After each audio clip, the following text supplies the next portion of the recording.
और परफेक्ट जिस दिन करना चालू करेंगे उस दिन आपके ऑटोमेटिक नेटवर्क बढ़ना चालू हो जाएगा।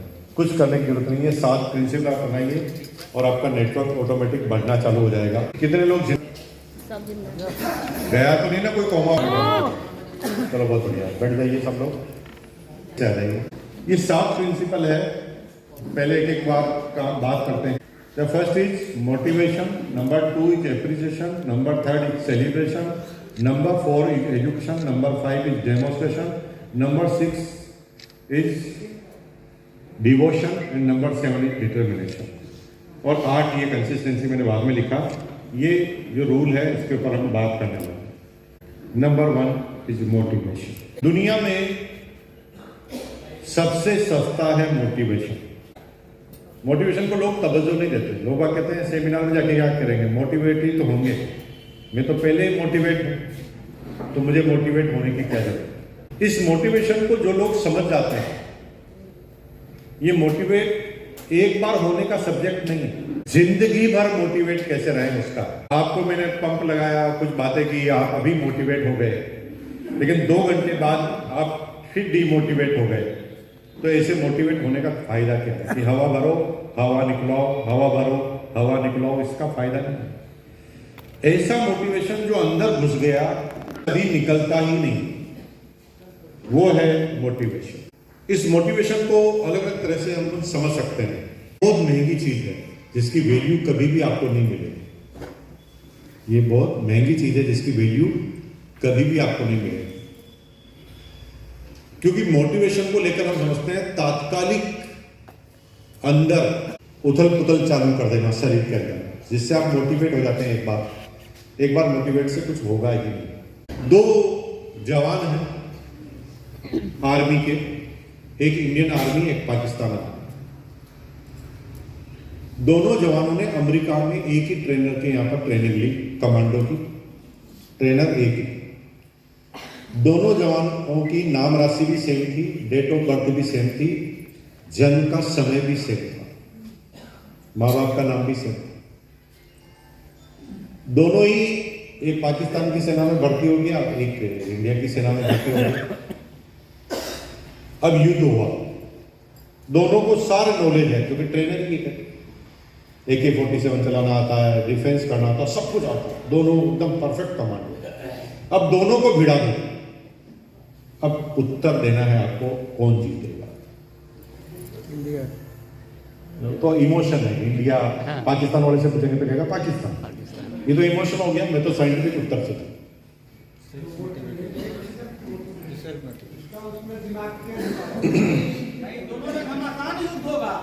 हाँ, फिर क्या होगा? घमासान युद्ध हो गया, फिर कौन जीतेगा? कोई एक जीतेगा। हाँ? दोनों सेम है, परसेंटेज भी सेम ही है एग्जाम में। नहीं, लड़ाई हुई तो होगा, फिर होगा क्या एंड में? हाँ, वो पता मुझे कौन जीतेगा कौन हारेगा, प्रश्न यही तो है।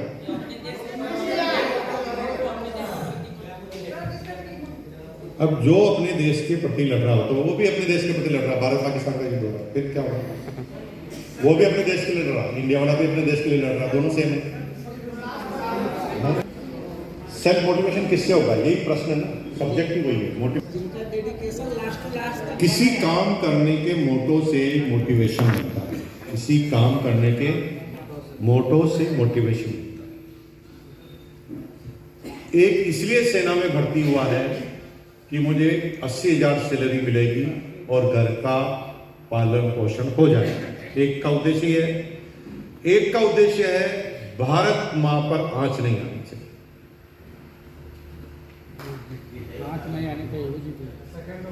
भाई भले वो पाकिस्तान में हो चाहे इंडिया में हो, जो गाना सुनकर अंदर आग लग जाती हो, जब वो गाना सुनता है, ए मेरे वतन के लोगों जरा याद करो कुर्बानी, तो खून खोलने लगता। वो किसी को नहीं देखता इंडिया के ऊपर। तो जब ये अंदर का मोटिवेशन किसी के अंदर आता है, तभी एक आदमी विजेता होता है। अब इस सिस्टम में किस चीज से मोटिव हो रहे हैं? सिर्फ पैसों से, तो सिर्फ पैसों से अगर मोटिवेट हो रहे हैं तो पैसा तो किसी और जगह से भी आ सकता है। किसी के आपके पड़ोसी ने कोई दूसरा बिजनेस किया, उसमें ज्यादा कमा लिया, तो आप तो डीमोटिवेट हो जाएंगे क्योंकि पैसा उसको ज्यादा आ गया। जब तक हमारा अंदर का मोटिवेशन, सेल्फ खुद मोटिवेट नहीं होंगे, जब तक हम लोगों के मोटिवेशन पर निर्भर रहेंगे, तब तक हमें कोई भी चार्ज और डिस्चार्ज करता है। जैसे मैंने आज आपको आरसीएम के पक्ष में चार्ज किया, कल कोई बढ़िया मेरे से अच्छा वक्ता आ गया किसी दूसरी कंपनी का, वो फिर तुम्हें डिस्चार्ज कर देगा, फिर मैं तुम्हें चार्ज कर दूंगा, फिर वो डिस्चार्ज कर देगा। तो हम तो मशीन हो गए चार्ज और डिस्चार्ज की। सबने अपने यहां पर बटन लगा रखा है, चार्ज डिस्चार्ज, चार्ज डिस्चार्ज। तो जो आता है, जो ही हमारे दिमाग से खेलता है, चार्ज फिर दूसरा डिस्चार्ज। अब हम क्या, मशीन, कभी चार्ज कभी डिस्चार्ज, कभी चार्ज कभी, तो हमारा क्या रोल है? सामने वाला चार्ज और डिस्चार्ज कर रहा है, हम उस पर काम कर रहे हैं, हमारा तो पर्सनल कोई रोल ही नहीं। हमारा ऐसा रोल होना चाहिए कि हम यहां स्विच को हटा दें, कनेक्शन डायरेक्ट जोड़ दें, कर डिस्चार्ज। तो जब हम किसी चीज के आंतरिक चीजों को जान जाते हैं, जब अंदर से क्या मिलेगा उसको जान जाते हैं, तो फिर हमें कोई डिस्चार्ज नहीं कर सकता। मीरा, मेरे तो गिरधर गोपाल दूजा न को, जब आंतरिक मिलन हो गया, मीरा को आंतरिक ज्ञान प्राप्त हो गया, फिर उसको कोई भी कोड़े बरसाए, उससे कोई फर्क नहीं पड़ता, उसे कोई भी नेगेटिव करे, होगा नहीं होगा, ये काल्पनिक है, ये पागलपन है, उसके कोई फर्क ही नहीं पड़ता। वैसे ही पागल है सुरेंद्र वत्स, वैसे ही पागल है मुकेश कोठारी, वैसे ही पागल है विजय विरोधिया। ये वो पागल है जिनके कोई फर्क ही नहीं पड़ता दुनियादारी से। ये एक दिशा में जा चुके हैं, अब ये दिशा इनकी चालू है, और जब हम ऐसे जाते हैं तो हमारे को हमारे जैसे मिल जाते हैं। रूल क्या है? जो जैसा होता है उसको वैसा मिलता है। रूल क्या है? पढ़ते हैं, बोलिए। जैसा होता है उसको ऐसा मिलता है। जैसे मेरी बहन, आपकी जितनी भी सहेलियां हैं वो आपके दिमाग के मुताबिक होगी। जैसे आप ज्यादा तेज बोलना पसंद नहीं करते और आपकी पड़ोसन बहुत तेज तेज चिल्ला के बोलती, तो आप उसको सहेली बनाओगे? नहीं। आपको आपके जैसे आदमी चाहिए, आपको आपके जैसे सर्कल जैसा चाहिए, तभी तो आप फ्रेंड बनेंगे। तो हमारी प्रकृति क्या कहती है? हम ऐसे ही आदमी को ढूंढते हैं, यानी हमारी बॉडी हमेशा वैसे ही आदमी को ढूंढती है जो जैसे हम होते हैं। हम जैसे होते हैं हम उनको ढूंढ ही लेते हैं। हम जैसे होते हैं वैसे हम ढूंढ ही लेते हैं, हम नहीं ढूंढ ले, हमारी प्रकृति, शरीर ने भगवान जो बनाया ना, वो ऑटोमेटिक ढूंढता है। जैसे एक आदमी शराबी है, उसको अनजानी सी बारात में भेज दो, शाम तक वो अपना पार्टनर ढूंढ लेगा। जो जैसा होता है उसको, क्योंकि वो बेइंतहा शिद्दत से चाहता है कि मेरा पार्टनर मुझे मिले, इसलिए वो सबके सामने जाके मुस्कुराता है, इशारा करता है। सामने वाला नहीं समझता तो दूसरे से कहता है, और ऐसा करते करते कोई कहता डन, पार्टी डन। शाम तक वो आपको अनजानी सी बारात में भी पार्टनर लेके बैठ के मिलेगा। क्योंकि नेगेटिव ही एग्जाम्पल क्यों ना हो, जो जैसा होता है उसको वैसा मिलता है। या हमारी बॉडी ऐसे ही लोगों को एक्सेप्ट करती है जो हमारे जैसे स्वभाव के होते हैं। तो हम इस सिस्टम में हैं, या तो हम पागल हैं, दुनिया नहीं कर रही हम कर रहे हैं, या तो हम पागल हैं इसलिए कर रहे हैं, या फिर हम दुनिया से समझदार हैं कि कोई नहीं कर रहा, मैं अकेला कर रहा हूं। तो हम क्यों कर रहे हैं इस आरसीएम को? या तो हम समझदार हैं या हम पागल। ठीक है, यहां तक क्लियर हो गया भाई? आप कंफ्यूज मत होइए, या तो आप आरसीएम कर रहे हैं, या तो समझदार हैं इसलिए कर रहे हैं, या फिर आप पागल हैं, कोई नहीं कर रहा आप कर रहे हैं। आंसर है जो जैसा होता है उसको वैसा मिलता है। अगर आप पागल हैं तो क्या दुनिया में पागलों की कमी है? तुम्हें तुम्हारे जैसा मिल जाएगा, एक पागल के साथ एक पागल। अरे लादेन तो मारने के लिए लोगों को इकट्ठा कर लिया, क्योंकि जो जैसा होता है उसको वैसा मिलता है। भाई लादेन भले गलत काम कर रहा है, उसकी भी तो टीम है, उसने इतनी जैसे आदमी ढूंढ लिए, क्योंकि उसने ढूंढे तो मिल गए, क्योंकि जो जैसा होता है उसको वैसा मिलता है। और अगर आप समझदार हैं तो क्या दुनिया में समझदार आप इकलौते हैं क्या? आपके जैसे बहुत सारे हैं। जो जैसा होता है उसको वैसा दिमाग में फिक्स कीजिए। हमारा जन्म ही कामयाबी के लिए हुआ है। बस हमें एक काम दिया गया है कि जा बेटा तेरे जैसे आदमी ढूंढ ले। हम हमारे जैसे नहीं ढूंढते। क्यों? क्योंकि हम खुद ही कंफ्यूज हैं कि हम कैसे हैं। हम पागल हैं कि समझदार, हम खुद ही नहीं बता पा रहे सामने। अगर तुम एक पार्टी में रहोगे ना, तभी पार्टी तुम्हें टॉप पे ले जाएगी। कभी तुम बीजेपी में जाओ, कभी कांग्रेस में जाओ, कभी जनता दल यूनाइटेड में जाओ, फिर उसको पता ही नहीं चलेगा कि इसको कौन सी पार्टी में भेजना है, करना क्या है पता ही नहीं। हमने आरसीएम किया। मैं 100% ट्रक यूजर हूं, मैं 100% कमिटेड आरसीएम का सिपाही हूं। और आप ऐसे रहेंगे तो धीरे धीरे ही सही तुम्हारी टीम में ऐसे आदमी अट्रैक्ट होने लग जाएंगे। सेल्फ मोटिवेट होना, और जो लोग लोगों को मोटिवेट करना सीख जाते हैं, पागल पागल को मोटिवेट करेंगे, समझदार समझदार को मोटिवेट करेंगे, क्योंकि जो जैसा होता है उसको वैसा मिलता है। अब आप क्या है, पागल है कि समझदार है? मत एनालिसिस करो, जो है वैसे मिल जाएंगे। क्योंकि तुम पागल कहोगे तो भी जरूरी नहीं कि आप सही हो, और तुम समझदार कहोगे तो भी जरूरी नहीं कि तुम सही हो। क्योंकि तुम ये कह सकते हो मैं समझदार हूं, ऐसा कह सकते हो मैं समझदार हूं, लेकिन तुम्हारी बीवी तो तुम्हें पागल ही समझ रही। क्योंकि जो जैसा होता है उसको वैसा होता है। हमें पता ही नहीं कि हम पागल हैं कि समझदार। तो इस एनालिसिस में मत जाओ कि मैं पागल हूं कि समझदार हूं कि पागल हूं। तुम जैसे भी हो, तुम्हारे जैसा तुम्हें मिल जाएगा। तुम एक चीज का ध्यान रखो, जो जैसा होता है उसको वैसा मिलता है, लेकिन ढूंढने से मिलता है। शराबी ढूंढता है तो पार्टनर मिलता है, कि कमरे में बैठ जाता तो मिल जाता है? ढूंढना। तो हमारा एक काम है, हमें हमारे जैसे आदमी ढूंढने हैं। हमारे जैसे आदमी हमें कब मिलेंगे? जब सामने वाला कंफ्यूज नहीं होगा। सामने वाला खुद ही कंफ्यूज हो जाए कि ये पागल है कि समझदार, कभी कभी आएगा ही। उसको लग जाना चाहिए तो ये पागल है, तो मैं भी पागल, पागल पागल मिल जाएंगे। समझदार है, ये भी समझदार, मैं भी समझदार, समझदार समझदार मिल जाएंगे। हम कभी तो पागलपन की बात करें, कभी समझदार की बात करें, तो सामने वाले कंफ्यूज है, पागल है कि समझदार, ये जाना किधर चाह रहा है। पागल बन जाओ आरसीएम के, समझदार बन जाओ आरसीएम, और खुलकर अंदर से मोटिवेट हो जाओ और पब्लिक से मोटिवेट होना बंद कर। ऐसा सिस्टम न पृथ्वी पे कभी था न रहेगा।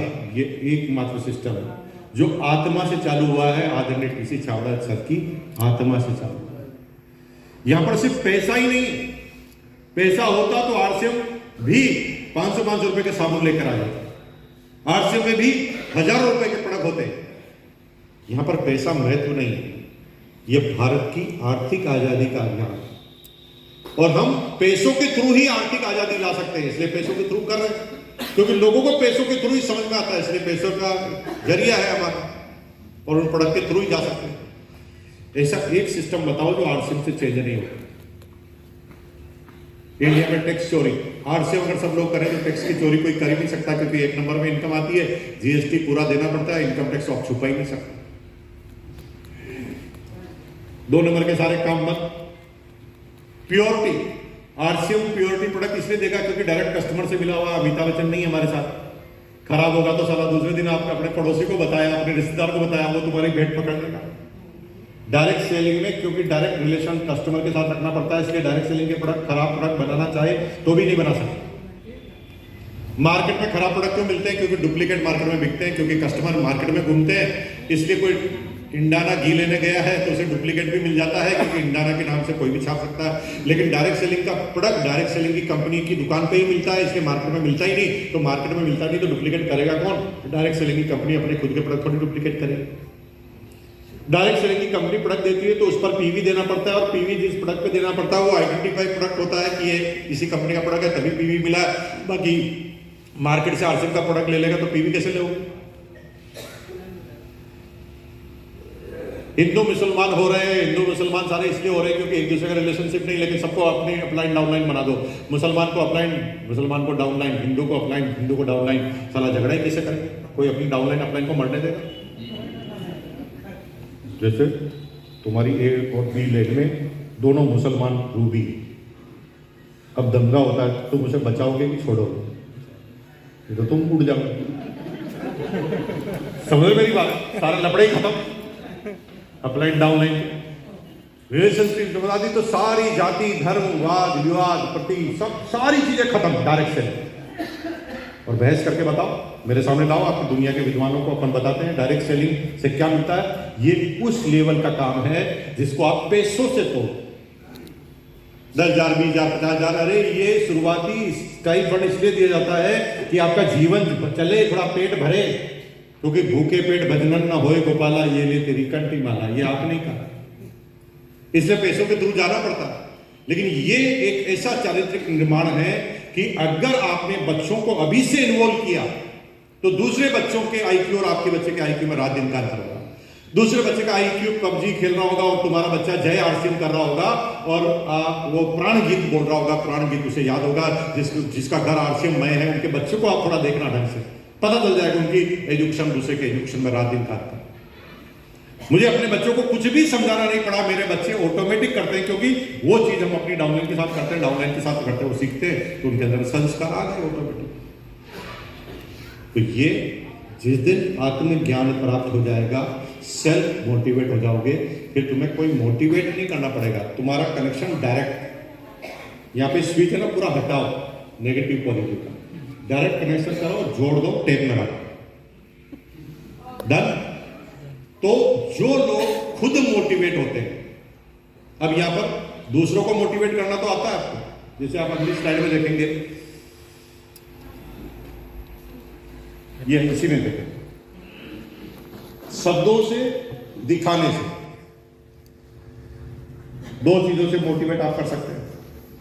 लेकिन हम मोटिवेट करने के तो एक्सपर्ट बन जाते हैं, मोटिवेट होने के एक्सपर्ट नहीं होते।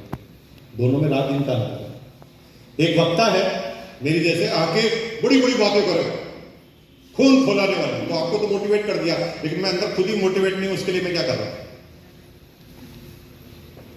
तो भाषण देना आ सकता है, ये तो कला है, धीरे धीरे आप ज्ञान प्राप्त करेंगे, आप भी भाषण दे देंगे मेरी तरह, लेकिन खुद के मोटिवेशन के लिए क्या करेंगे? और जब तक खुद मोटिवेट नहीं है तब तक दुनिया में पार आपका लगना नहीं है। कोई भी आपको नेगेटिव कर देगा, कोई ज्यादा तार्किक आदमी आएगा मेरे से ज्यादा, मैंने भी आरसीएम के बारे में समझाया, कई दूसरी बार में समझा दिया, फिर आप नेगेटिव हो जाएंगे। सेल्फ मोटिवेट अंतर्मन से होते हैं। जब किसी चीज के आंतरिक चीज को आप देख लेते हैं तो आप फिर सेल्फ मोटिवेट हो जाते हैं, फिर मीरा की तरह हो जाते हैं, फिर दुनिया का कोई फर्क नहीं पड़ता, दुनिया क्या कह रही क्या कह रही। जिस दिन आपको दुनिया के किसी चीज पर प्रभाव पड़ना ही बंद हो जाए आरसीएम के खिलाफ, समझ लो आप गति को प्राप्त कर रहे हैं, टॉप चीज को जा रहे हैं।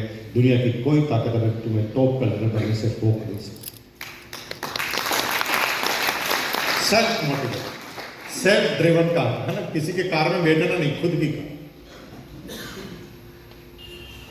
आप आत्मा से महसूस कीजिए, सारे प्रोडक्ट को दिल से इस्तेमाल कीजिए। आप इन प्रोडक्ट को यूज करते हुए सोचिए, ये मेरे भविष्य के प्रोडक्ट है, ये मेरे जन्मों जन्मों के प्रोडक्ट है, ये मेरी आने वाली पीढ़ियों के प्रोडक्ट है।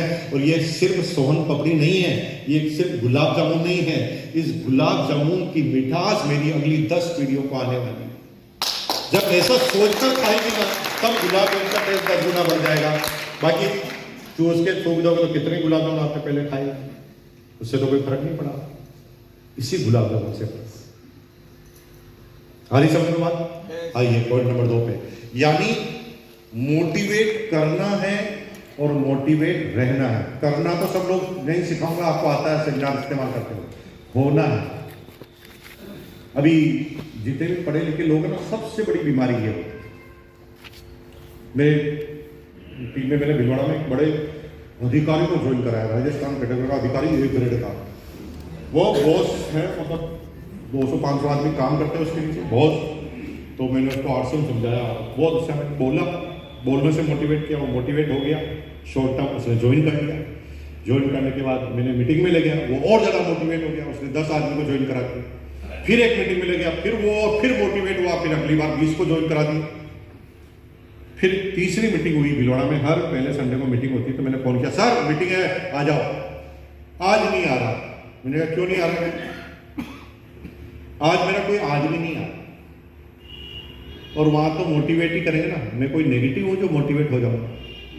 क्या बोलो, मैं क्या नेगेटिव हूं जो मोटिवेट? समझ लो कहानी खत्म। ये मोटिवेट होना एक समय का काम नहीं है, ये कंटिन्यूस प्रोसेस है,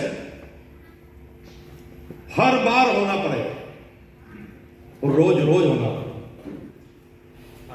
बड़े प्रधानमंत्री है ना, उनको भी अगर 100 आदमी लगातार नेगेटिव मिल जाए ना तो उनका दिमाग घूम जाएगा, उन्हें भी पॉजिटिव होना पड़ता है टाइम टू टाइम। अपने पास ऐसे आदमी रखने पड़ते हैं जो पॉजिटिव रहे। थोड़ा सोचो कि आपको 1 महीने तक हर आदमी तो आपसे शिकायत ही करे तो आप डिप्रेशन में नहीं आ जाओगे। आपको टाइम टाइम पे ऐसे दोस्त चाहिए मोटिवेशन के लिए, हंसी मजाक चाहिए। ये पूरी साइंस है प्रकृति की। इसमें क्यों होता है, हमें क्यों अच्छा लगता है दोस्तों के पास जाते? दोस्तों में स्वार्थ की बात नहीं होती, खुलकर आपस में आनंद की यात्रा होती है तो मजा आता है। और जिस दिन हमेशा मोटिवेट हो गए, इसका मतलब है जब तक जान रहेगी तब तक मैं सेमिनार में आता रहूंगा। मैं तो किसी सेमिनार को नहीं छोड़ता, क्योंकि हर बार आता हूं तो मुझे लगता है कि ये मुझे क्या सिखाएंगे, फिर एक नई चीज सीख जाता हूं। हर बार ऐसा होता है। आज जैसे मैंने सीखा, ठाकुर साहब बता रहे थे 7 काम शुरुआत में, किंतु परंतु लेकिन, इस पे तो टॉपिक बना लूंगा, अगली बार आ जाना आप ट्रेनिंग में। तो कोई क्या सिखा रहा है आप सुनते रहोगे, सीखोगे नहीं, ऐसा थोड़ी होता है यार। आपके दिमाग में आएगा तो लाइफ तक एक बार दिमाग में गलतफहमी नहीं आनी चाहिए कि मैं मोटिवेट हूं। आप कितने भी मोटिवेट हो, ये मोटिवेट निरंतर प्रक्रिया है जो रेगुलर वे में जीवन भर चलनी चाहिए। Number 2, the appreciation. खुद मोटिवेट रहना, टीम को मोटिवेट रखना, पहला काम। दूसरा काम क्या मैंने किया? एप्रिसिएशन। हमेशा टीम को एप्रिशिएट कर। शाबाश, क्या बोलोगे? रखो एक दूसरे के कंधे पे हाथ, ऐसे रखो। लेडीज के, जेंट्स के, ऐसे रखो कंधे पे हाथ। बोलो शाबाश, बोलो यार शाबाश, बोलो शाबाश, शाबाश, very good, very good, great, शाबाश, शाबाश, मजा आ गया, मजा आ गया। ये टीम को बार बार बोलना। एप्रिशिएट करना। 5 ज्वाइनिंग का टारगेट दिया, 3 कराई, तो भी एप्रिशिएट, तो भी शिकायत नहीं कर सकते। डाउन शिकायत हो ही नहीं सकती, शिकायत वर्ड ही होना नहीं चाहिए आपके साथ। कान में धीरे से बोलो, 5 तो मैंने ऐसे टारगेट दिया था, मुझे तो 2 का भी भरोसा नहीं था, तूने 3 करा दिए, शाबाश, very good, very good, very good. हर हाल में उसे लगना चाहिए कि मुझे और आगे चलना। अगर एक भी बार उससे डिस्चार्ज कर दिया, वो खत्म हो जाएगा जिंदगी भर। हमेशा अप्रिशिएट कीजिए, हर व्यक्ति को अप्रिशिएट कीजिए। सबसे ज्यादा प्रॉब्लम है घर के अंदर, पत्नी पति को अप्रिशिएट नहीं कर रही और पति पत्नी को अप्रिशिएट नहीं कर रहा, तो घर में ही विवाद चालू हो। आरसीएम तो बहुत आगे की बात है, आरसीएम की एप्रिसिएशन तो बहुत आगे की बात है। हमारे जीवन में ही एप्रिसिएशन नहीं है। बीवी सुबह 4 बजे से उठी हुई है, आप महाराज की तरह सुबह 8 बजे उठे, फिर उनसे चिल्लाए, ए चाय लेकर आप फटाफट, फिर घड़ी देखी लेट हो गए, अरे फटाफट बना, बहुत ज्यादा लेट हो गया। तो बीवी अब फटाफट में चाय बना रही, धाधु में वो तो आपको प्रेफरेंस में लेती है।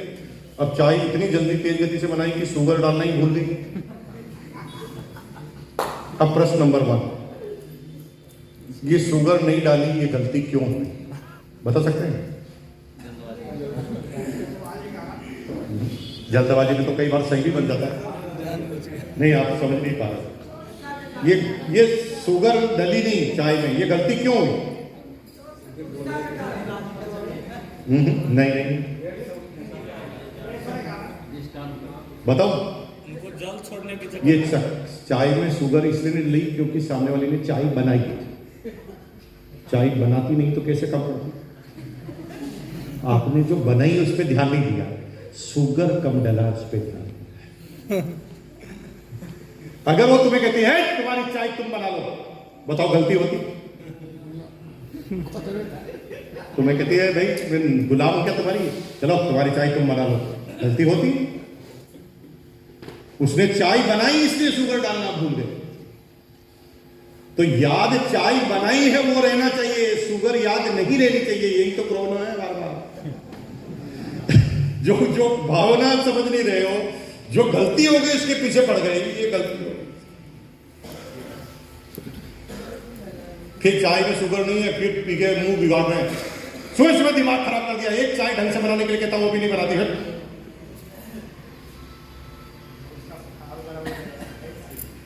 एक बार बीबी ने झेल लिया, 2 बार झेल लिया, नहीं तो झेलने की तीसरी बार फिर उसकी चोंच नहीं खुलेगी।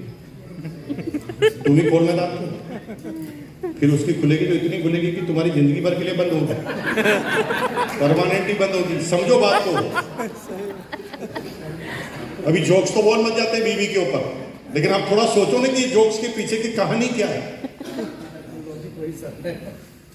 समझदार आदमी ऐसा नहीं होता। समझदार आदमी अप्रिशिएट करता है, और अप्रिशिएट करके ही किसी को सुधारा जा सकता है। नेगेटिव बोलकर दुनिया की कोई ताकत किसी को सुधार नहीं पाई।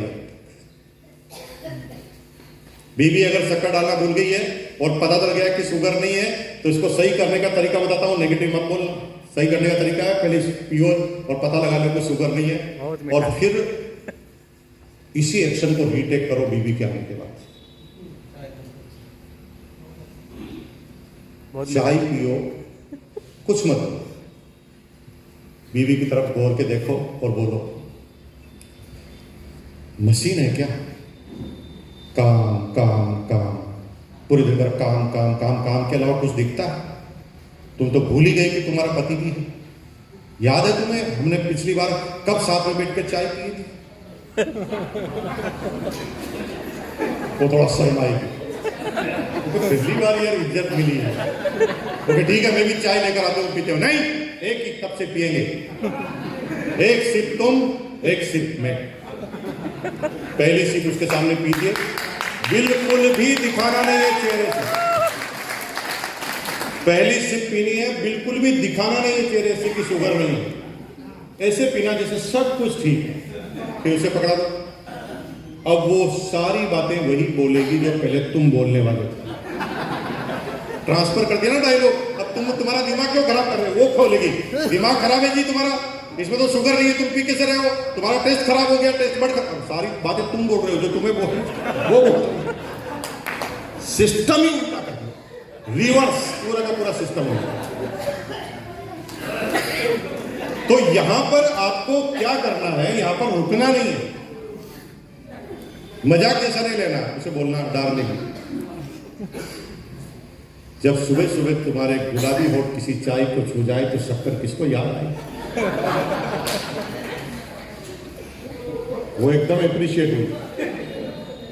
अब वो एकदम नहा धो के सुबह सुबह तैयार, और अब थोड़ी देर बाद आके आपको पूछेगी, आज आप नाश्ते में क्या पसंद करेंगे? पहले कभी पूछा? आज आपने थोड़ा सा अप्रिशिएट कर दिया, सामने वाले ने राजा बना दिया तुम्हें तुरंत। आपने एक रानी बनाया, तुरंत राजा बना दिया। चारा दिया जाएगा कि खाओ चारा। तुम तारीफ नहीं करे तो चारा खाओ, तारीफ करो तो फिर माल पकवान खाओ। भी अप्रिशिएट ना, हर आदमी चाहता मेहनत करे, कोई तो अप्रिशिएट करने वाला भी। और अगर आपने नाश्ते की तारीफ कर दी तो खाना बहुत बढ़िया हो जाएगा, खाने की तारीफ कर दी तुम्हारा जीवन बहुत बढ़िया हो जाएगा। तुम तारीफ करते जाओ, हर चीज अच्छी होती जाएगी। और तुम एक नेगेटिव बोलो, तुम्हारा खून का एक एक कतरा चूस लिया जाएगा। अब तुम्हारे हाथ में नेगेटिव बोलना कि पॉजिटिव। और हमारी बहनें पति को जैसे ढोल समझ रखा, ढोल पीटना, डम डम डम आते बजाओ बस।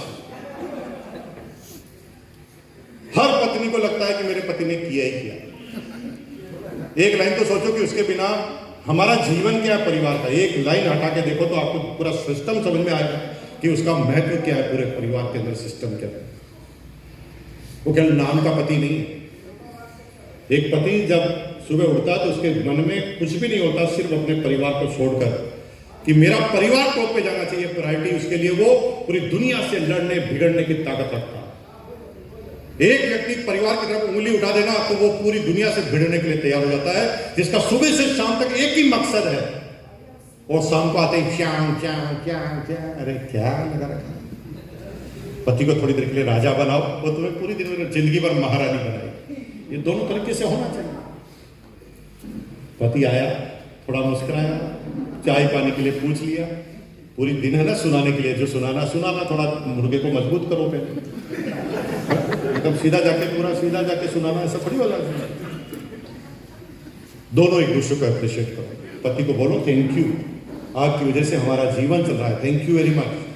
आपके इतने कष्ट की वजह से हमारा परिवार संपन्न हुआ है, थैंक यू वेरी मच। मुझे गर्व है कि तुम मेरे पति हो, है ना, जो इतनी तल्लीनता से अपनी फैमिली से प्यार करता है। और पत्नी पति से तारीफ करे, और पति भी छोटी छोटी बातों पे पत्नी हर बात पे तारीफ करे। फिर देखो जीवन स्वर्ग होते हुए टाइम नहीं लगेगा।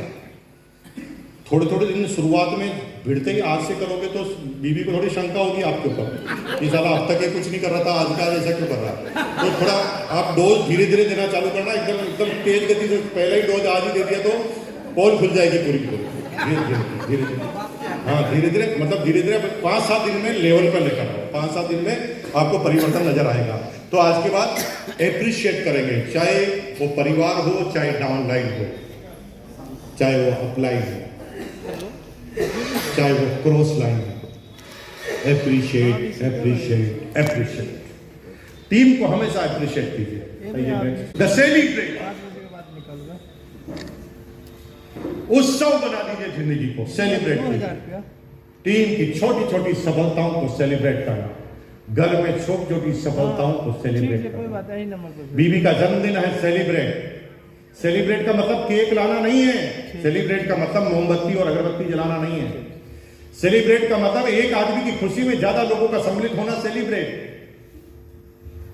घर में ही बोलो, आज तेरा जन्मदिन है, खीर बनाई जाएगी, छोटा सा मिठाई का केक लाओ, परिवार के सारे घरों को इकट्ठा कराओ, ताली बजाओ, happy birthday to you. Celebrate. जब हम किसी के सेलिब्रेट करते हैं तो किसी आत्मा के नजदीक जाते हैं। उसी तरह हमें टीम को भी बार बार सेलिब्रेट करना पड़ेगा। ये डायमंड क्लब इन लोगों ने किया, इनको खड़ा करेंगे स्टेज पर, बजाओ उनके लिए ताली, सेलिब्रेट। और बार बार सेलिब्रेशन। ये रोड टिप गया, सेलिब्रेट। इसने 5,000 की प्रोसेसिंग की, सेलिब्रेट। इसकी 4 जोइनिंग हुई, सेलिब्रेट। छोटी छोटी बातों पे हमें सेलिब्रेशन करने को। जब हम सेलिब्रेशन करते हैं तो किसी के निकट जाते हैं, किसी को लगता है कि मेरी खुशियों में भी लोग शामिल होते हैं, रिलेशनशिप मजबूत होती है, प्रेरणा आती है कि कल इसके लिए ताली बजाई है, आज मेरे लिए ताली बजेगी, मैं भी ये काम करूंगा। हम एक दूसरे को प्रेरित करना चाहते हैं। छोटी छोटी चीजों को सेलिब्रेट करना हो, घर से शुरुआत करनी। पति का बर्थडे है, सेलिब्रेट। बच्चे का बर्थडे है, सेलिब्रेट। एनिवर्सरी है, सेलिब्रेट। बच्चा फर्स्ट डिवीजन पास हुआ, सेलिब्रेट। सेलिब्रेट का मतलब पैसा खर्च करना नहीं होता। ये पता नहीं क्या गलत समझा दिया गया कि 5 किलो का केक लाओ, केक काटो, ऐसे पैसे खर्च करने को सेलिब्रेट नहीं कहते। खुशियों में शामिल होना, घर के सारे इकट्ठे होकर एक आदमी को अप्रिशिएट करना, शाबाश बहुत अच्छा काम किया है, करेंगे। घर से चालू करेंगे, घर से चालू करेंगे। आइए नंबर 4, एजुकेशन। टीम के हर आदमी के एंड तक हम एजुकेशन को बढ़ाएं। एक एक व्यक्ति को हर चीज पता होनी चाहिए, सिस्टम की एजुकेशन, लीडरशिप की एजुकेशन, सब पता होना चाहिए। पिकअप सेंटर कैसे खुलता है, कैसे अपलाइन डाउनलाइन की रिकमेंडेशन लेनी पड़ती है, फिक्स डिपॉजिट कितना कराना पड़ता है, पिकअप सेंटर के लिए कितनी सिक्योरिटी डिपॉजिट लगती है, वंडरवर्ड प्राइम क्या होता है, ये सब हमें पता होना चाहिए। DTW में इसी तरह की नॉलेज होती है, ज्वाइनिंग और कंपनी से संबंधित, जो मैंने अभी कुछ भी नहीं बोला। क्योंकि आज DTW नहीं है, LDP है, लीडरशिप डेवलपमेंट प्रोग्राम। तो हम DTW के नॉलेज के बाद की बात कर रहे हैं। DTW हो रहा होता तो मैं आपको समझाता बेसिक, कोर, कॉर्डिनल, डुप्लीकेशन के नियम क्या है, ये चीजें मैं आपको समझाता, बेसिक, कोर, कॉर्डिनल समझाता। लेकिन आज मैं लीडरशिप डेवलपमेंट की बात कर रहा हूँ। तो LDP में जाइए, DTW में जाइए, गुरुकुल में जाइए, रिकमेंडेड वीडियो देखिए, रिकमेंडेड बुक्स पढ़िए और हमेशा एजुकेट कीजिए सिस्टम को। क्योंकि मूर्ख कितने भी इकट्ठे कर लोगे कोई फर्क नहीं पड़ेगा आपके जीवन में, क्योंकि मूर्खों को इकट्ठा करना बहुत आसान है। मूर्खों को सिर्फ ये बोलो, आज सबका खाना मेरे घर पर, सारे आ जाएंगे, भीड़ लगे। समझदार नहीं आएगा ऐसे खाने के बोलने से। तो मूर्खों को इकट्ठा करना बहुत आसान है, समझाना बहुत कठिन है। मूर्ख समझेंगे नहीं। तुम किस विषय में बात करोगे, वो कहेगा गुलाब जामुन में शुगर कम है। तुम क्या बोलोगे, वो क्या सुनेगा, उसको वही बोलना है जो उसको सुनाना है ना। तो मूर्खों को इकट्ठा करना तो बहुत आसान है, मूर्खों को संभालना बहुत कठिन काम है। समझदार को इकट्ठा करना बहुत कठिन है। समझदार इतनी आसानी से इकट्ठे नहीं होंगे, और समझदार जिंदगी में इकट्ठे हो गए, संभालना बहुत आसान है, क्योंकि समझदार को इशारा ही काफी है। आप ही तो कहते हो समझदार को इशारा ही काफी है। अब समझदार अगर आपकी टीम में आ गए और आपने बना दिया तो फिर जिंदगी भर आपको संभालने की जरूरत नहीं हो सकती। सुरेंद्र वर्जी को ज्वाइन कराने के बाद मुझे उस पूरी टीम को संभालने की जरूरत है। और सुरेंद्र वर्जी की एक दिन काउंसलिंग होती है महीने में एक बार, और मोटे मोटे सब्जेक्ट पे बात होती है, और मुझे जो जिम्मेदारी दी जाती है सेमिनार मीटिंग ट्रेनिंग की, वो ले लेता हूँ। मेरी निजी जिम्मेदारी खत्म, क्योंकि समझदार को इशारा ही काफी है। इसलिए एजुकेट कीजिए, क्योंकि ज्ञान से ऊपर कोई नहीं। जो ज्ञान बढ़ा दोगे ना किसी का, तो आपकी टेंशन खत्म हो जाएगी।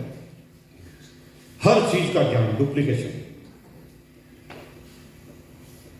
मैं शुरुआत में क्या करता था, वैसे फिजिकल फॉर्म आते थे ज्वाइनिंग के, सारे फॉर्म में भरता था। क्यों?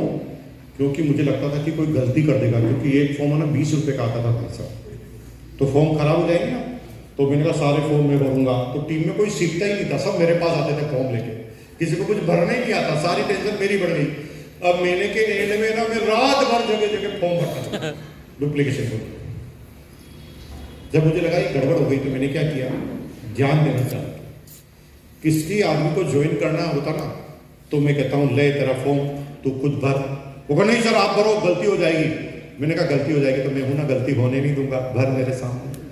एक बार उसका फॉर्म में भरवा देता ना, तो दोबारा वो किसी भी फॉर्म को भरवाने के लिए मेरे पास नहीं आता। पहले दिन ही ज्ञान दिया, काम खत्म।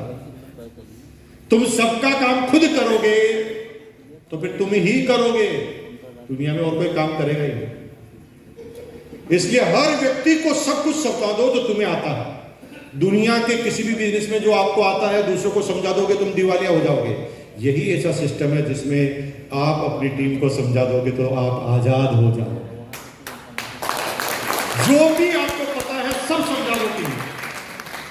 मैं सीक्रेट रखता ही नहीं, और मुझे कोई कहता मैं कोई सीक्रेट मंत्र भी नहीं देता। मेरा जो भी मंत्र है सबका मंत्र है, क्योंकि सीक्रेट दूंगा तो कोई एक दो ही कामयाब होंगे, एक दो कामयाब होंगे तो मेरे को नुकसान होगा ना भाई साहब। मेरे को तो फायदा तब है जब सब कामयाब हो जाए। तो सीक्रेट विक्रेट कोई मंत्र होता नहीं। टीम को एजुकेशन पे प्रबल सहयोग देना। और मुझे बड़ी खुशी होती है कि यहाँ की लीडरशिप है ना, मेरी दूसरी बार ये ट्रेनिंग करवा रही। बाकी लोग आगे एक ट्रेनिंग करवा के भूल जाते हैं, फिर सेमिनार कराते हैं, तब तक 5 साल हो जाते हैं, पहला सब्जेक्ट गायब हो जाता है, दूसरा आता है। तो मेरे तो भाई साहब आप ट्रेनिंग ही कराते रहो। और मुझे अच्छा लगता है कि कुछ तो यार भाई सेमिनार तो होती रहेगी यार, हर महीने आते ना लीडर, साल में एक बार सीखने का एक नए सब्जेक्ट पे। हम तीसरी बार में तीसरा सब्जेक्ट लेंगे और इससे और आगे का, तो मजा आएगा। आगे से आगे हमारा ज्ञान लोगों से ज्यादा बढ़ना चाहिए, ये हमारा मेन मकसद होता है। आइए आगे। Number 5 is demonstration. 5वां काम है लीडर का, जो है उसे सही तरीके से बताना, दैट इज डेमोन्स्ट्रेशन। एक कहावत है, एक लाइन है जो मैंने एनिवर्सरी में बोली थी, जो दिखता है वो बिकता है। ये क्या है? डेमोन्स्ट्रेशन। दिखाना पड़ा। लेकिन कुछ लोग इंटरनल डेमोस्ट्रेशन और एक्सटर्नल डेमोस्ट्रेशन को अंतर नहीं समझ पाते। एक वो जो हमने लोगों को बताया, जो सामने वाले को नजर आया, एक होता आंतरिक डेमोस्ट्रेशन, अंदर से समझाया। दोनों में अंतर है। इसको और आगे करेंगे तो समझ में आएगी बात।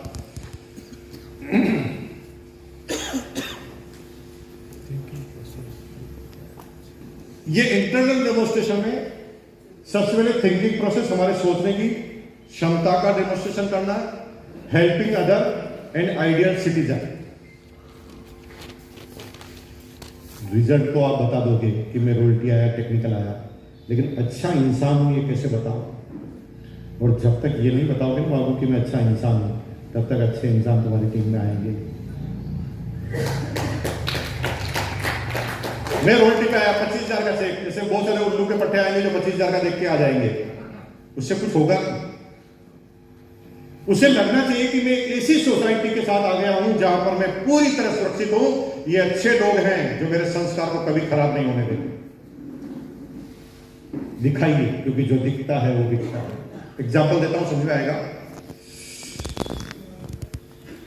बस फुल भरी हुई, हाँ बस पे सीट आपको मिल गई है क्योंकि पहले आए थे, बैठे। तभी एक लेडीज आई जो प्रेग्नेंट थी, बस पूरी फुल है, वो अंदर आके इसे देख रही, कहां सीट खाली, सब लेडीज को देख रहे हैं, कोई सीट खाली करने के लिए तैयार नहीं। सब चाहते हैं कि दुनिया हेल्प करनी चाहिए, लेकिन पड़ोसी पहले करना चाहिए। भारत के हर घर में भगत सिंह होना चाहिए, लेकिन मेरे घर में नहीं, क्योंकि भगत सिंह को तो मरना पड़ता, मेरे घर वालों को क्यों मारा? यही सोच, स्वार्थी सोच। अब यहां पर सब लोग कह रहे हैं कि किसकी सीट है, कौन देगा, तभी मैं उठता हूं, बहन जी मेरे से ज्यादा आपको जरूरत है, हालांकि मेरा रिजर्वेशन है, आप अनसिस्टमेटिक हो, ये बोलना नहीं है, लेकिन क्योंकि जरूरत है, अब उसके पास कोई अल्टरनेट नहीं है, तो आपने तुरंत बोला आइए आप मेरी सीट पर बैठे।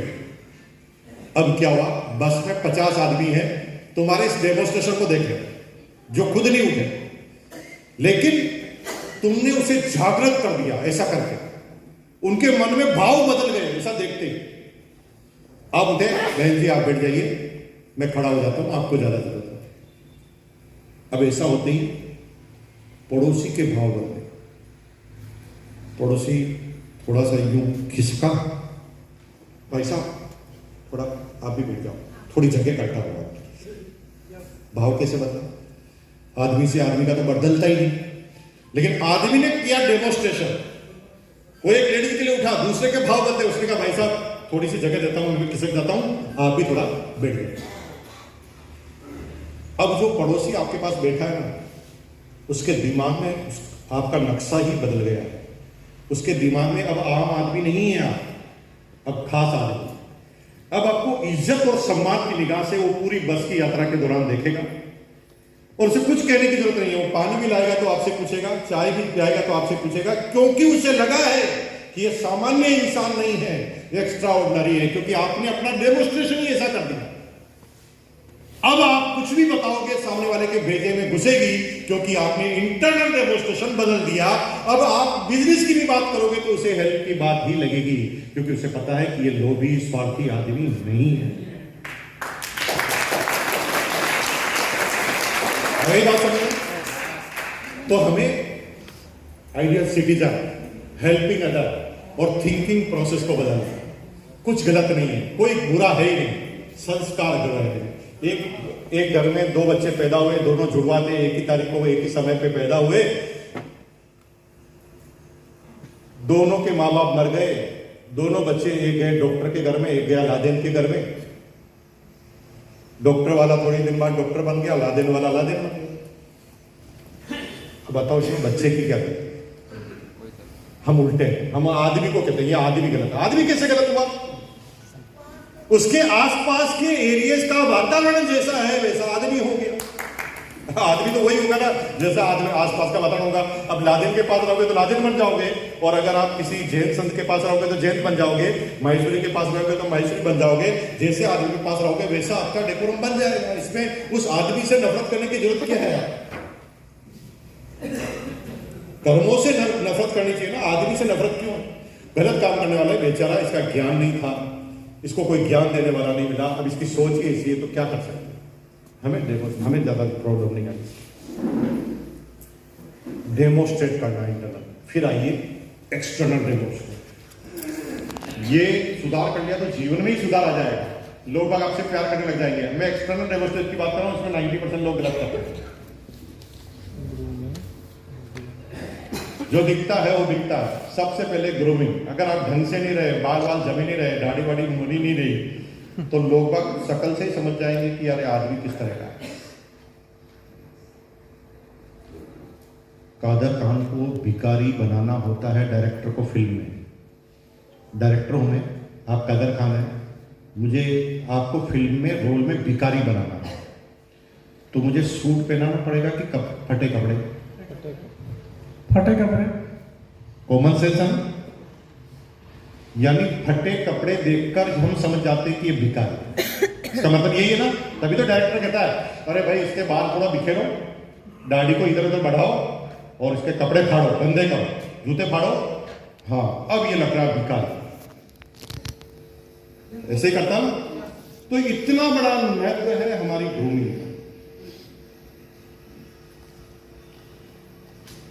जब हम सुबह नहा धोकर तैयार होकर निकलते हैं तो पहला आईने के सामने, ये भगवान ने आईने का आविष्कार ही इसलिए किया कि तू देख ठीक लग रहा हूं कि नहीं लग रहा हूं। मैं सजड़ना संवरने की बात नहीं कर रहा हूं, मैं लिपस्टिक नेल पॉलिश और इसकी बात नहीं कर रहा हूं, इस चेहरे की बात कर रहा हूं जो सही से सिस्टमेटिक तरह से जमा हुआ हो, चेहरे पे हल्की सी मुस्कुराहट हो, दाढ़ी वाड़ी बनी हुई, चश्मा लगा तो चश्मा साफ किया हुआ, चश्मा लगा तो चश्मा ही गंदा पहन रखा। अब सामने वाला समझ जाता है किस तरह का आदमी। ग्रूमिंग के बाद बॉडी लैंग्वेज, सूट पहन रखा, पान खा रखा,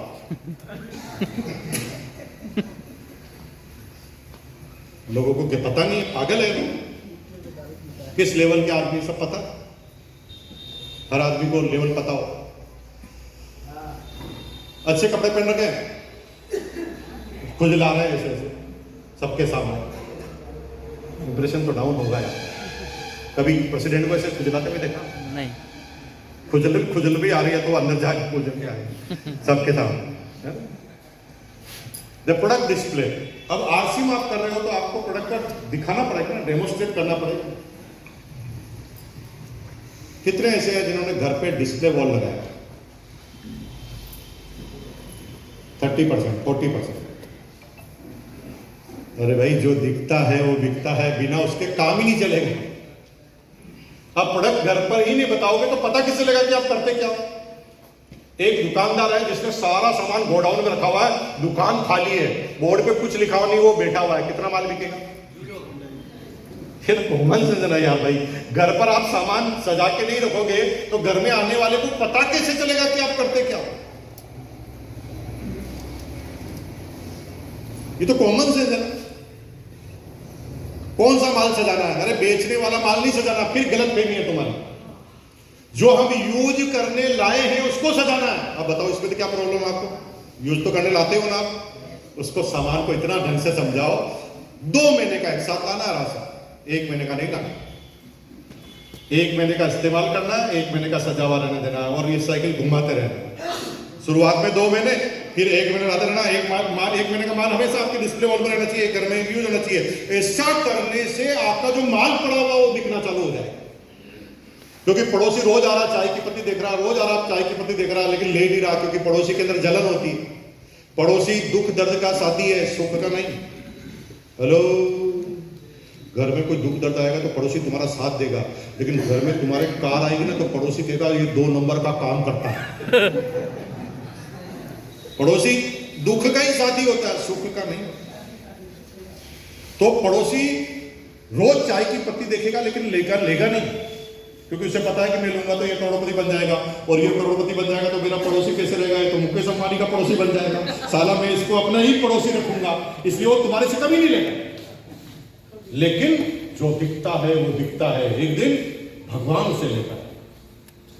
रात को 10 बजे उसके घर में मेहमान आएंगे, बीवी कहेगी चाय कैसे पिलाएं, पत्ती नहीं है, जाओ मार्केट से लेकर आओ।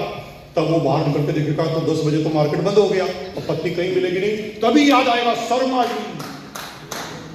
क्योंकि जो दिखता है वो दिखता है। जो आदमी कभी नहीं आने के लिए तैयार था, आज मजबूरी से आएगा, और एक बार जो मजबूरी से आएगा हमेशा आरसीएम का होता रह जाएगा। कई लोग के लिए आए, कोई गामा के लिए आए, मजबूरी से आए, बेचारे परेशान थे और वो परमानेंट आरसीएम के हो गए क्योंकि प्रोडक्ट ऐसे जान। तो product demonstration, then income demonstration. लोग इनकम को डेमोस्ट्रेशन नहीं देना चाहते, अहंकारी तरीके से बोलते हैं मेरे पास 25 लाख रुपए आए, आए, फिर लोग विवाद खड़ा करते हैं। अभी ओपी शर्मा जी का मामला, रवि का मामला हुआ ना, एक भी बात गलत नहीं बोली, एक भी ओपन चैलेंज था मेरा कि एक भी चीज को गलत साबित करके बता दो। लेकिन सामने वाले चिड़े क्यों? क्योंकि उसे लगा साला हम तो पूरी जिंदगी भर मेहनत कर रहे हैं, हम तो यहाँ तक नहीं पहुंचा, ये आके कह रहा है इतनी गाड़ियां है, BMW है। सामने चिढ़ जाता ना आदमी, चिढ़ जाता तो फिर वो भड़ास निकालता किसी चीज की, और लोगों को हजम भी नहीं होता यार। एक आदमी 25 साल का BMW और मर्सिडीज कारें मेंटेन करे, 4-4, 10-10 रुपये मकान हो, एक आदमी को, आम आदमी को हजम होती क्या ये बात? जब हजम नहीं होती तो वो फिर अपनी फ्रस्ट्रेशन निकालता, और वो फ्रस्ट्रेशन आपको हमेशा सहन करनी पड़ेगी। इसलिए डेमोस्ट्रेट, इनकम का डेमोस्ट्रेट बहुत सोच समझ कर, न अंडर डेमोस्ट्रेट होना चाहिए, न ओवर डेमोस्ट्रेट होना चाहिए। बिल्कुल 90% लोग गलत करते हैं, या तो वो अंडर करते हैं या ओवर करते हैं। खाता 20,000 ही है, लेकिन शर्म आती है कि 20,000 3 महीने से आ रहा, तो कहता सर अब 40,000 आ रहे हैं। ओवर डेमोस्ट्रेट, फंसोगे। मैंने कहा तुम इनकम ज्यादा क्यों बताएंगे? सर है ना, बड़े बड़े आदमी आए, कम बताऊंगा तो ये इंप्रेस नहीं होंगे। मैंने कहा ये तेरी गलत थी, ये बड़े आदमी कम से ही इंप्रेस होंगे, बड़े से तो बिल्कुल नहीं होंगे। वो तो समझदार है, वो कहे पागल थोड़ी साला सीधा इतना आ जाएगा। बताने का तरीका आना चाहिए। वो कहा आप कैसे बताते? मैंने कहा मैं तो ऐसे बताता हूँ, जैसे मैं शुरुआत में प्लान बताने जाता था, मेरे कमीशन आया नहीं तो मैं ऐसे बताता, सर प्लान देखने के बाद कहता सर आपके कितने आए? तो मैं कहता सर मैंने तो अभी ज्वाइन ही किया है, अभी तो मेरे नहीं आए, लेकिन सर मैंने जिसको ज्वाइन कराया उसके 500 आए, 500 मैंने देखा। और उसकी जो अपलाइन है सर वो रॉयल्टी पर है, उसके 13,000 है, और उसके ऊपर जो अपलाइन है वो टेक्निकल है, उसके 60,000 है। बोलिए ना भाई, मैंने तो अभी पहले दिन बाद ज्वाइन किया, मैं कैसे आ सकता? लेकिन मेरे को जिसने ज्वाइन कराया सर उसका चेक लाके बताओ 500 आए हैं। आपने बता दिया कि जिसके 4-5 ज्वाइन होते हैं उनके 500, तुम्हारे भी नहीं आएंगे। इसलिए ख्वाब में मत घूमना कि ज्वाइन होते ही लखपति बन जाओ। सही डेमोस्ट्रेशन बताओ। कुछ लोग अंडर डेमोस्ट्रेशन करते हैं, तो ये सीनियर लीडर में होता है। मेरे जैसे सीनियर लीडर अंडर डेमोस्ट्रेशन, उनकी गलतियां आपको बतानी नहीं चाहिए, लेकिन आप गलती नहीं करो इसलिए मैं बता रहा हूं।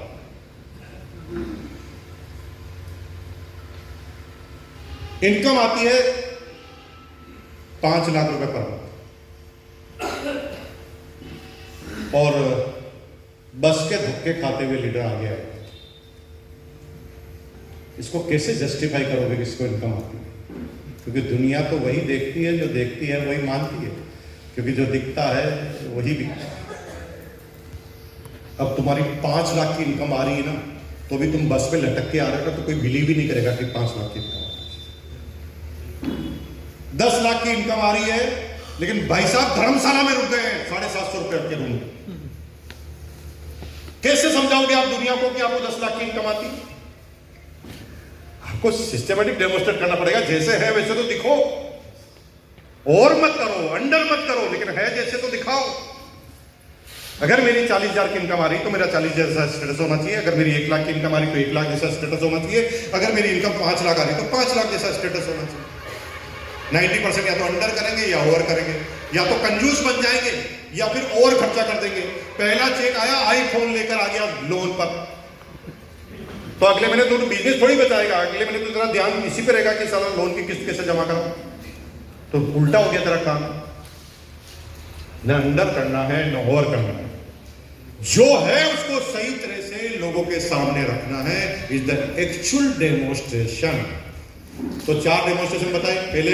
पहला डेमोस्ट्रेशन क्या बताया मेरी बहन? इंटरनल, अच्छे आदमी बनो, दिखाने के लिए नहीं, भावनात्मक अच्छे आदमी बनो। मैं हेल्पिंग अदर्स, जो भी भाई पैसे तो हमारे पास नहीं है, इसलिए पैसों से तो हम हेल्प नहीं कर सकते, लेकिन दूसरी तरह से तो हेल्प कर सकते हैं ना। कोई प्रॉब्लम में है, कोई समस्या है, कोई कष्ट में बैठा हुआ है, हमारे पास थोड़ा सरप्लस है, हम आराम से खाना खा रहे हैं, पड़ोस में एक आदमी हमें ताक रहा है, भूख लग रही है उसे, तो ये मानवता है ना भाई। कोई छोटा बच्चा आके खाने के लिए कहे तो खाना खिलाना हमारा फर्ज बनता ना, लेकिन भीख देना हमारा फर्ज नहीं है। फिर उल्टा कर दोगे, अगर वो छोटे बच्चे को आपने 10 रुपए 5 रुपए दे दिए ना, तो उसने आपने परमानेंट भिखारी बना दिया। हाँ, भूख लग रही है, खाना खिला दिया, वहां तक ठीक है, लेकिन ऐसे भीख देते रहोगे तो फिर भिखारियों की संख्या बढ़ती रहेगी, क्योंकि जो भी आ रहा है सक्सेसफुल रेशियो में जा रहा है, तो भी अपने परिवार को सब भिखारी बनाएंगे। इसलिए अपन को किसी को भी भीख वीख नहीं देनी। हाँ, खाना खाना, मैं खाना खा रहा हूं, कोई बच्चा है, छोटा बच्चा समझता नहीं है, उसको खाना खिला दिया, खाना डेमोस्ट्रेशन। आइए नेक्स्ट, द डिवोशन। भक्ति में शक्ति है। रूल क्या है? प्रत्येक बोलेंगे, भक्ति में शक्ति है, डिवोशन। कुछ चीजों का कोई मीनिंग नहीं है और कोई साइंटिफिक तथ्य नहीं है, फिर भी हम मानते हैं।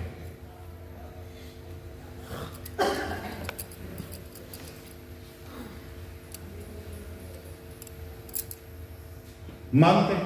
जैसे इलाहाबाद में कुंभ का मेला हुआ ना, कुंभ का मेला, पूरा हिंदुस्तान वहां नहाने बैठ गया। सब मान रहे हैं कि सारे पाप धुल जाएंगे। मानता हूं, साइंटिफिक तथ्य है कि धुले कैसे पता चलेगा? भाई आपने मान लिया धुलेंगे तो धुलेंगे, ऐसे कोई साइंटिफिक कोई स्कैनर तो है नहीं जिसमें पाप धुल गए कि नहीं धुल गए पता लगाएंगे। ये मेरी आस्था है, मैं ऐसा मानता हूं। और पाप धोने के लिए वहां गए क्या? आपने जो भी पाप किए हैं, आप अपनी बीवी को बता दो, आपको वही धो देगी। आप जरा सीरियस हो गए इसलिए हंसा रहा हूं यार, बहुत ज्यादा सीरियस मेरे को देकर। अब मेरी आस्था है कि मैं गंगा में नहाऊंगा, मेरे पाप धुल जाएंगे, ये मेरी आस्था। ये क्वेश्चनेबल नहीं है। मैं मुसलमान हूं और मैं मक्का मदीना गया तो मेरा जीवन सार्थक हो गया, ये मेरी आस्था है। ये दुनिया में कहीं नहीं लिखा है कि ऐसा करने से ऐसा होगा, ये मेरी आस्था है, इसमें प्रश्न चिन्ह नहीं होता। और जिस दिन ये आस्था तुम्हारी आरसीएम में आ गई, ये प्रश्न चिन्ह नहीं होगा, तुम्हें कामयाब करके ले जाएगा। इसलिए किंतु परंतु करना बंद करो, डिवोशन रखो आरसीएम के प्रति। ये मेरा आरसीएम है, जब ये डिवोशन आपके प्रति है तो आपको मिलेगी। क्योंकि मैंने जब चालू किया तो मुझे थोड़ी पता है कि मैं कहां पहुंचूंगा। मैं करूंगा यार, दुनिया करे या ना करे, मैं करूंगा, बस ये सोचा। मैंने डिवोशन किया तो मेरे जैसे आदमी कई मेरे साथ तैयार हो गए। एंड नंबर 7 इज डिटर्मिनेशन, दृढ़ निश्चय। दुनिया क्या सोचेगी, दुनिया क्या करेगी, मुझे कोई लेना देना नहीं, मैं करूंगा, ये लेना बस। दुनिया कब करेगी, कैसे करेगी, कितना करेगी, हम कैसे डिसीजन ले सकते हैं भाई? हम तो हमारा डिसीजन ले सकते हैं कि मैं करूंगा भाई, और आप सिर्फ अपना डिसीजन लीजिए, दुनिया को अपना अपना डिसीजन लेने दीजिए। जब ये दृढ़ निश्चय है कि मैं कर रहूंगा, हार नहीं मानूंगा, जब तक अपनी फैमिली को सुरक्षित नहीं कर। कोई साइंटिफिक सिद्धांत नहीं है। कुछ लोग 6 महीने में रोटी पे पहुंच जाते हैं, कुछ लोग 2 साल में रोटी पे पहुंचते हैं। मैंने कई लोगों को 10 साल में रोटी पे पहुंचा, 10 साल बाद रोटी पहुंचे, फिर 3 महीने बाद टेक्निकल पे पहुंच गए और 11वें साल रूबी बन गए। 10 साल तक रोटी और 11वें साल रूबी। ऐसे एग्जाम्पल भी देखे, ऐसे एग्जाम्पल भी देखे जो 16 साल से काम कर ही रहे हैं, अभी कहीं नहीं पहुंचे, वही के वही। कई लोग ऐसे हैं जो आए हैं और चौथे में रोटे, इसका कोई साइंटिफिक सिद्धांत नहीं है। एक महाराज ऐसे खड़े थे चौराहे पे, कमंडल लेकर हाथ में ऐसे खड़े थे, आंखें बंद। एक आदमी आया हमारे जैसा, उनका यार राम मंदिर जाना है, किससे पूछे? तो महाराज देखे, महाराज को बोला महाराज राम मंदिर जाना है, कितना टाइम लगेगा? महाराज ने कुछ जवाब नहीं दे, जैसे गौर के खड़े। उन्होंने कहा ये कोई आवाज कम सुनता हूँ, कान में जाकर चिल्लाया राम मंदिर जाना है, कितना टाइम लगेगा? महाराज फिर कुछ जवाब नहीं दिया। फिर तीसरी बार और दम लगा के चिल्लाया, लेकिन महाराज जवाब ही नहीं दे रहे। उसे लगा कि ये महाराज ये तो पागल हो गए या बिल्कुल सुनते नहीं है, आगे जाके पूछते हैं। तो ऐसे वो 5 कदम आगे गया और आगे पूछने के लिए, तभी महाराज कहा रुक रुक बेटा रुक। वापस आए। हाँ बोलो महाराज। बेटा 5 मिनट लगेंगे। 5 मिनट लगेंगे तो आप पहले क्यों नहीं बोले? मैं तो 3 बार पूछ चुका हूं। तो महाराज ने कहा बेटा उससे पहले तेरी स्पीड का मुझे आइडिया नहीं था, तू 5 कदम चला तब पता चला कि इतने महीने में पहुंच देगा। मुझे कैसे पता कितने टाइम में पहुंचेगा? तू गाड़ी में जाएगा कि बस में जाएगा कि ट्रेन में जाएगा कि पैदल जाएगा, कितने डिटर्मिनेशन से जाएगा, ये तेरे ऊपर डिसाइड करता है। इसलिए तेरी सक्सेस के बारे में मैं नहीं बता सकता कि तू कब सक्सेस होगा या मैं कब सक्सेस होऊंगा। ये आपके अपने डिटर्मिनेशन पर निर्भर करेगा, आप कितनी ताकत लगाएंगे इसके ऊपर, ये आपके ऊपर निर्भर करेगा। और कई चीजें आपको भगवान और अल्लाह ताला को छोड़नी पड़ेगी। दुनिया में अभी तक कोई रूल ही नहीं बना ऐसा। एक आदमी कहता है यार मैं भगवान की रोज सेवा करता हूँ, रोज पूजा करता हूँ, रोज अर्चना करता हूँ, दान देता हूँ, पुण्य करता हूँ, फिर भी बाढ़ आई, मेरा घर क्यों बह गया? क्या जवाब है इसका? तो तुम बाढ़ में घर नहीं बहे इसलिए पुण्य कर रहे थे, इसलिए बह गया। पुण्य करना अलग काम है, कर्म के फल लेना अलग काम है, और प्राकृतिक जो चीजें होती है वो चीज अलग अलग है। इनको आप भगवान के साथ एक दूसरे के साथ जोड़ो मत। भाई परमाणु बम गिरेगा तो तुम्हारा कितना भी प्रबल होना भैया कोई बचेगा क्या यहाँ पर? तो ये थोड़ी कह सकते हैं मैं तो हमेशा भगवान की प्रार्थना करता था, मेरे को तो बचा लेता। तो भक्ति वक्ति से मतलब नहीं है। यहाँ पर हम अपनी आत्मशुद्धि के लिए भक्ति कर रहे हैं। हमें रिजल्ट के ऊपर भगवान को नहीं कोसना है कि ये तो हमारे साथ जो हुआ है ये प्रकृति की बैलेंसिंग है, प्रकृति जो करना चाहती है वो करेगी, लेकिन हम हमारा कर्तव्य पूरा करेंगे। इससे आगे नहीं सोचना है। डिटर्मिनेशन, दृढ़ निश्चय। एंड लास्ट एंड लीस्ट और आज की ट्रेनिंग की समाप्ति, दैट इज कंसिस्टेंसी। ये 7 काम करने के बाद 8वां काम, इन 7 कामों को लगातार करना। कब तक करना है? मरते दम तक करना है, क्योंकि इससे कोई बिल नहीं आता है कि भाई कितने समय तक गोली खाऊं। वो इसलिए बोलते हैं कि भाई हर बार खरीदनी पड़ती है। कितने समय तक ये काम करो? लाइफ टाइम करो। भाई तुम्हारे सिर्फ तारीफ करोगे, डेमोन्स्ट्रेशन करोगे, अच्छा करोगे तो तुम्हारा जीवन अच्छा होगा ना। इसलिए आपको ये नहीं सोचना है कि कब तक करोगे। अब बताइए, एक आदमी हाथ खड़ा करके बताइए, बिना पढ़े कौन 7 बता सकता है? 8 कितने मैंने बोले बता सकता है? बोलो। याद नहीं हुआ? The first is motivation. Number 2 is Appreciation. Number 3 is Education. celebration. Number 4 is Education. Number 5 is Demonstration. education के बाद demonstration. Yes. Devotion. Number 7 is devotion. Devotion. Number 6 is devotion. Number 7 is determination. And number 8 is consistency. ये 8 आप काम कीजिए। इंशाल्लाह अगली बार जब आएंगे तो यहाँ पर रोटी एचओ की भूमिका में आप बैठेंगे।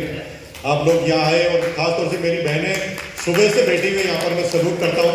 इतना तो कोई किसी की सुनता नहीं है जितनी आप मेरी सुन रहे हैं। आपको बहुत बहुत बधाई।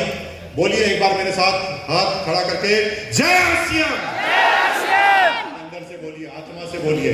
अब तक चिल्ला चिल्ला कर नारे तो लगाए ना, जिंदाबाद जिंदाबाद, इससे तो कुछ हुआ ही नहीं। आत्मा से बोलिए, हाथ ऐसा करके जय श्याम। बहुत बहुत धन्यवाद। और टू आइए सब।